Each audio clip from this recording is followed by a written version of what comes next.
করব, যেটা সংবিধান বিরোধী এই আইন আমরা কোনো অবস্থাতে মানিয়ে নিতে চাই না। আমরা এই ভারতের কেন্দ্রীয় সরকারের কাছে দাবি জানাচ্ছি, যেহেতু আমরা হক সম্পত্তি শত শত বছর আগের এবং সেই হক সম্পত্তি দ্বারা আমাদের ধর্মীয় স্থানগুলো পরিচালনা হয়ে আসছে, তাই আমি অনুরোধ করব আমাদের সেই ধর্মীয় স্থানের উপর আপনারা কোনো আঘাত আনবেন না। ভারতের সংবিধান সেই অধিকার দিয়েছে, কিভাবে সে তার নিজের ধর্ম পালন করবে, কিভাবে দেশের আইন মেনে চলবে, সেই সংবিধান আমাদেরকে অধিকার দিয়েছে। কিন্তু এই যে দাবি হঠাৎ এই বিল যে উপস্থাপন করা হলো, সেটা কোনো অবস্থাতে মেনে নিতে পারছি না। এই দাবিটা শুধু এই যে বিলের বিপক্ষে শুধু যে খালি মুসলমানদের সংগ্রাম করে তা নয়, দেশের জাতি ধর্ম বর্ণ ভাষা নির্বিশেষে গণতন্ত্র বিশ্বাসী, ধর্ম নিরপেক্ষ বিশ্বাসী যত দল মত আছে সবাই এর বিপক্ষে আওয়াজ তুলেছেন, সংসদে সাংসদরা আওয়াজ তুলেছেন।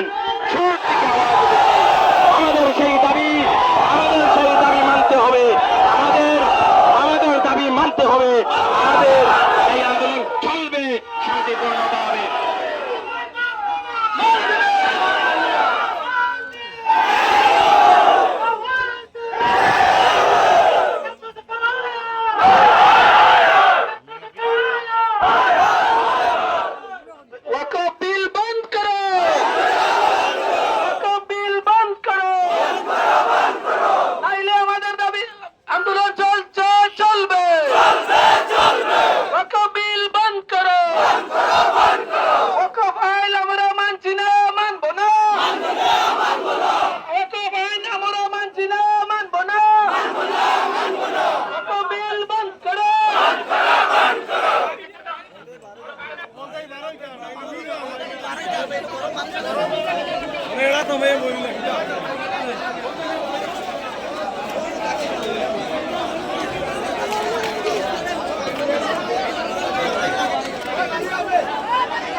বাজারে কি দেরে সমানে দেখে না পুলুয়া মাইরা গিয়া বারা হইতা না